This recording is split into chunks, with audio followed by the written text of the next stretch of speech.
So today we are going to discuss the next topic from the chapter Vector Algebra.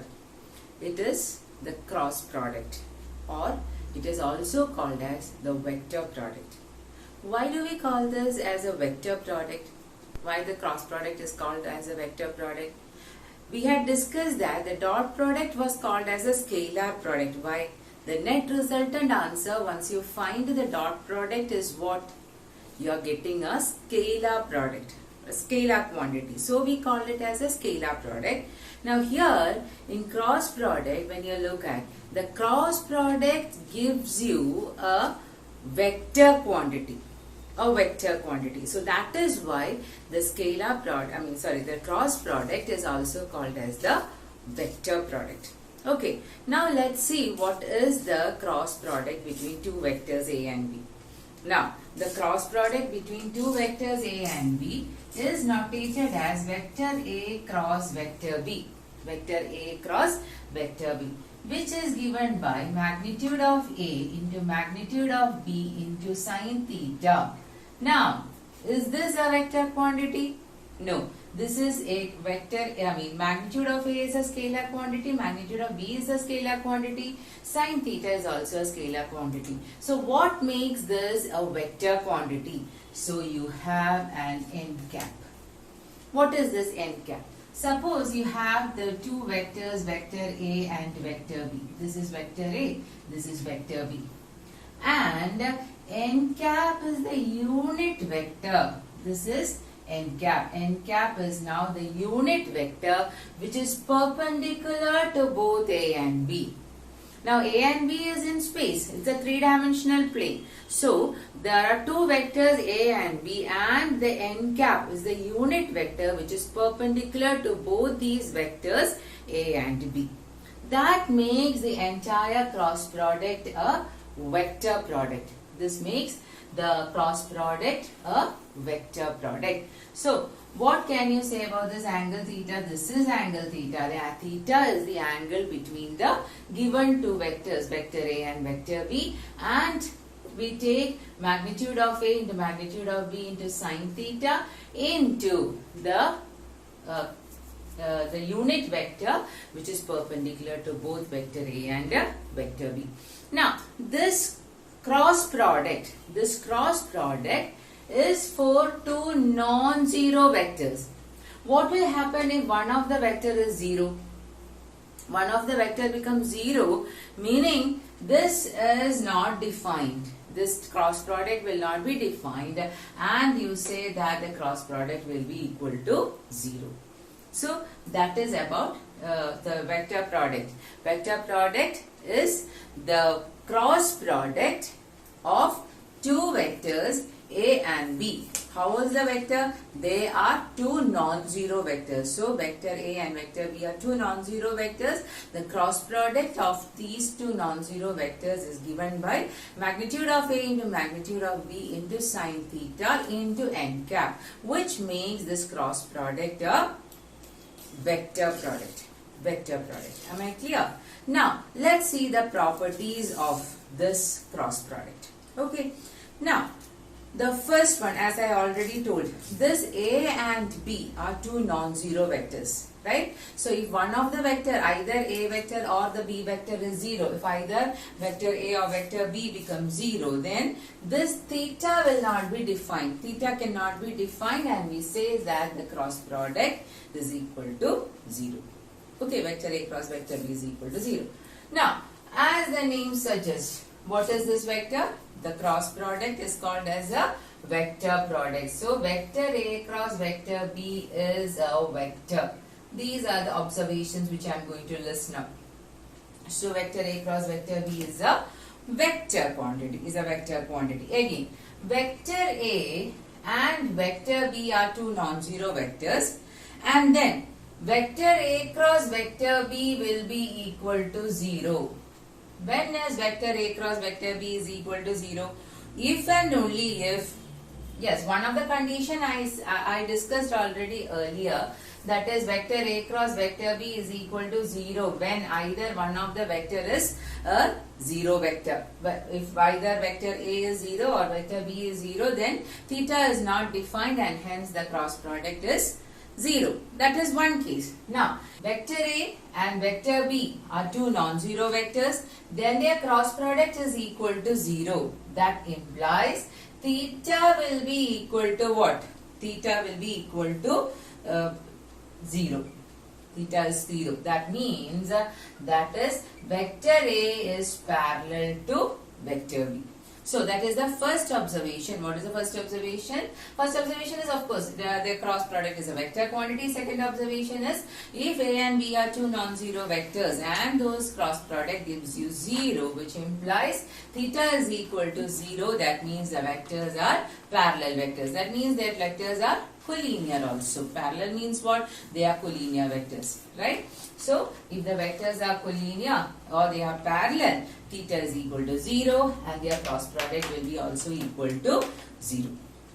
Now, what about theta being 180? Theta being 180, that makes the vector A, the vector A is there, minus of vector A. Minus of vector A means what? If this is vector A, okay, the negative of vector A lies to which side? This is negative of vector A. Okay, this is negative of vector A. So that means the angle that is formed there is what? 180 degree. If the angle formed is 180 degree or the angle value is pi, sin theta will be again what? 0. So again you get what? Vector A cross vector B is equal to 0. So what can you say? Vector A cross negative of vector A is equal to 0. That is what my conclusion is. Okay? Am I clear? Now, coming to the third observation. I have when theta is equal to pi by 2. That is when theta is equal to 90 degrees. Sin 90 becomes what? 1. So, the cross product vector A cross vector B is equal to what? Magnitude of A into magnitude of B. So, to check whether the angle is, whenever the angle is 90 degree, if the magnitude of vector A into magnitude of vector B is equal to the cross product, right? Then, or the cross product will be magnitude of A into magnitude of B if theta is equal to pi by 2. Got it? Yes. Now, I am going to draw a figure here. That is, this is I, this is J and this is K. Now, consider this figure here and I take this in anti-clockwise direction. Okay? Now, I cross J will be equal to K. I cross J will be equal to K. J cross K will be equal to I and K cross I will be equal to G. K cross I will be equal to G. Now, what is I cross I? I cross I is 0. J cross J is 0 and K cross K is 0. I'll come to the reason why all these are zeros. Okay. So, what if the direction that what we are considering here is in clockwise. This is in anti-clockwise direction. These values which I have wrote it for when I consider the anti-clockwise direction. If it is in clockwise direction, that is K cross J. K cross J will be equal to negative of I. Okay. J cross I will be negative of K and I cross K will be negative of G. So this is how the cross product comes for the unit vectors. Okay, it's very easy to understand. The I cross I is 0, J cross J is 0, K cross K is 0.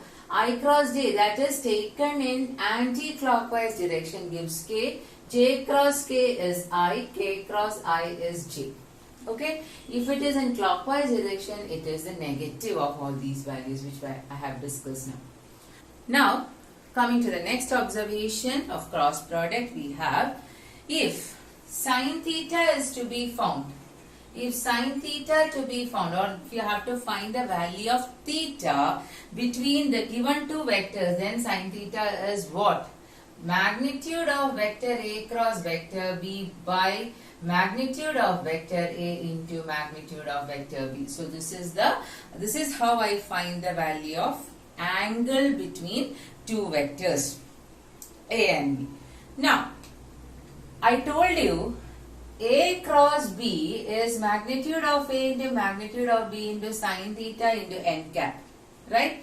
Now this n cap is perpendicular to both these vector A and vector B, isn't it?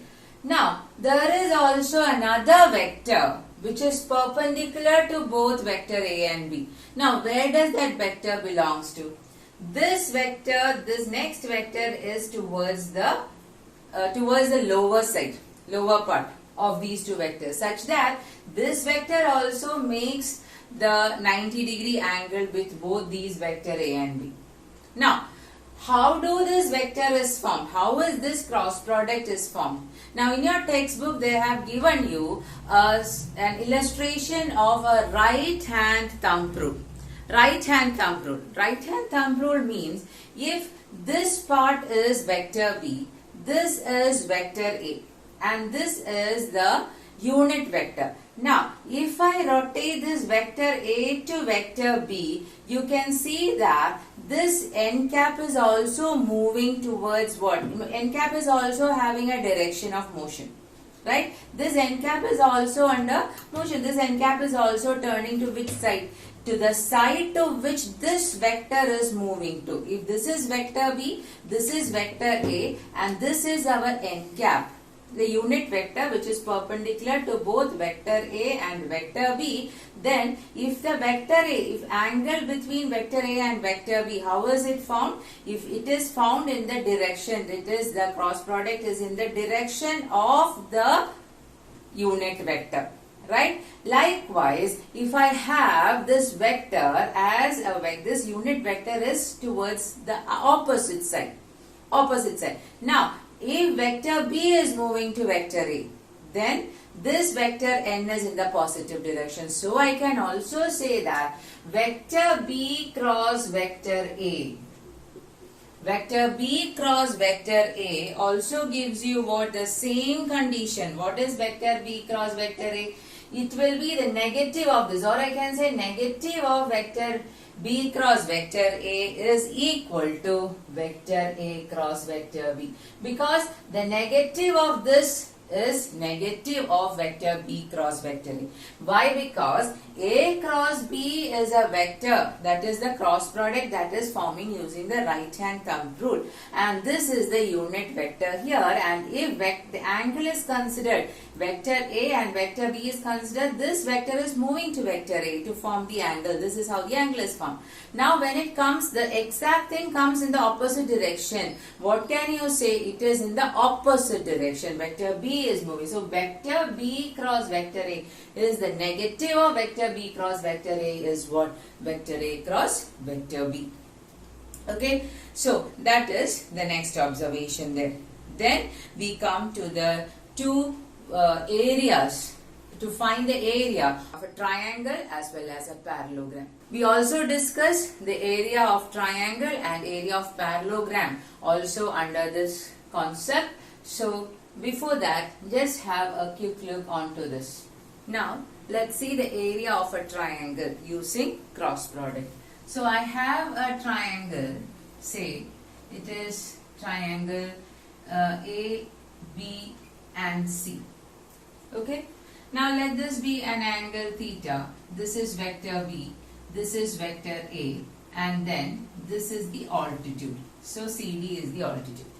Now the area of this triangle ABC, area of triangle ABC is equal to half into base into altitude, that is half BH, right? Now here this is half into what is BC, base, that is AB, into what is height here, CD, right? Now what is AB? From the figure I can say that AB is equal to magnitude of vector B. Now to find CD, I have CD is equal to, this is CD. Now CD is equal to, or simply it's easier to find the sine theta value because sine theta contains CD.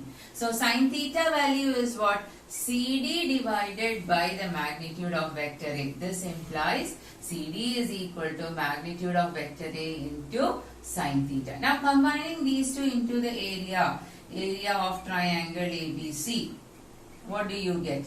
That is half into magnitude of vector B into magnitude of vector A into sine theta. What is this actually? This is actually the magnitude of vector A cross vector B, half of it. Half of magnitude of vector A cross magnitude of vector B. That is the area of the triangle when the adjacent sides are given. The base is given to be vector B and A is also given. Vector A and vector B is given, and also the angle that is in between vector A and vector B is given. So this is the area of triangle ABC.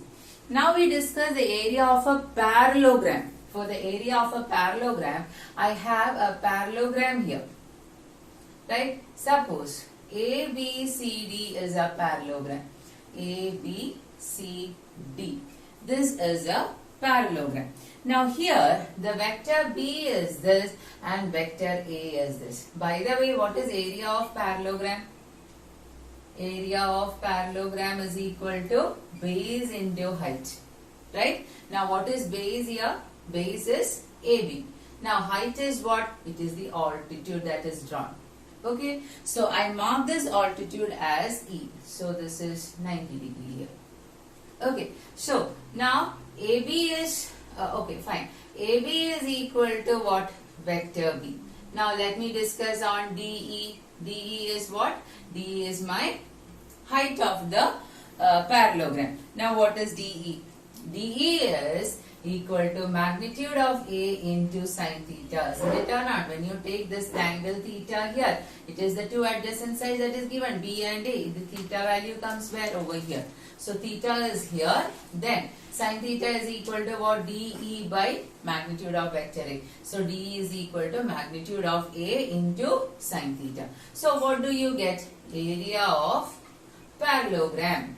This parallelogram will be equal to base into, that is vector B, magnitude of vector B into magnitude of vector A into sine theta, which is simply what? It is magnitude of vector A cross vector B. So this is the area of parallelogram.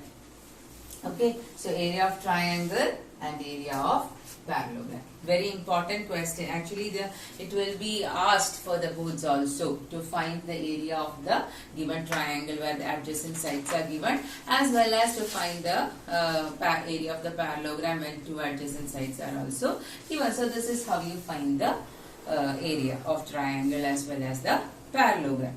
Now we move on to the properties of cross product. So the first property is that distributivity of vector product over addition. What do you mean by distributivity? That is vector A cross vector B plus vector C. What is that? Vector A cross vector B plus vector A cross vector C. So this is the first property, that is distributivity of the cross product over addition of two vectors. Then we have the cross product multiplication with a scalar quantity, that is lambda. If lambda is a scalar, lambda of vector A cross vector B is same as lambda of vector A cross vector B, which is also same as vector A cross lambda into vector B. So this is the second property that comes under multiplication of vectors. Then we also have to discuss what is actually, this I told you, the magnitude of vector A, what was cross product? Cross product was vector A cross vector B. What was it? Magnitude of vector A into magnitude of vector B into sine theta, and n cap is also there. So this was the cross product. Now we also have the formula for the cross product as vector A cross vector B. You know vector A is what? Vector A is equal to say xi, x1i, or you can, all the while we have used a1i plus b1j plus c1k, and vector B is equal to a2i plus b2j plus c2k. Then I can also write this cross product as the determinant I, J, K, A1, B1, C1 and A2, B2, C2.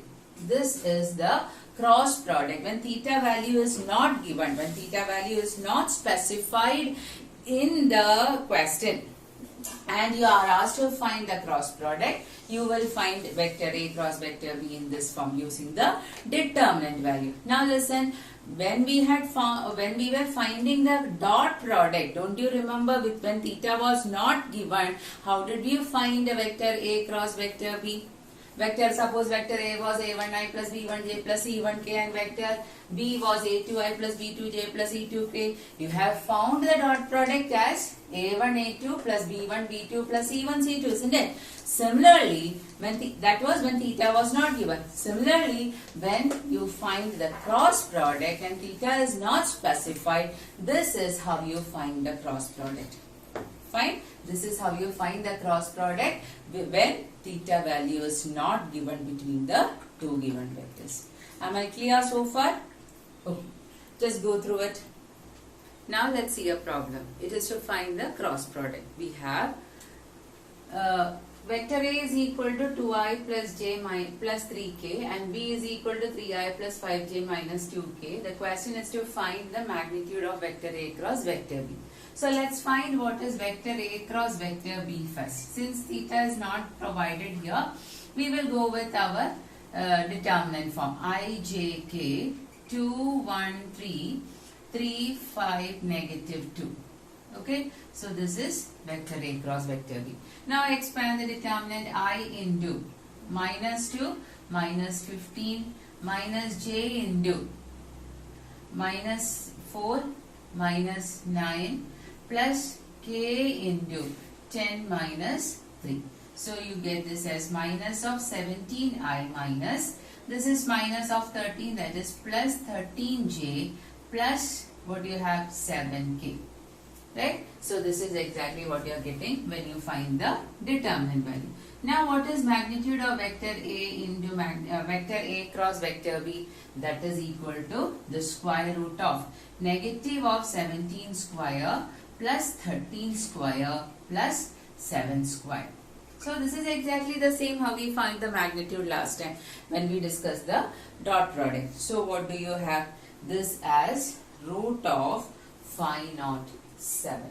So this is the value of the cross product of A and vector B when theta is not provided, and this is how you find the magnitude of it.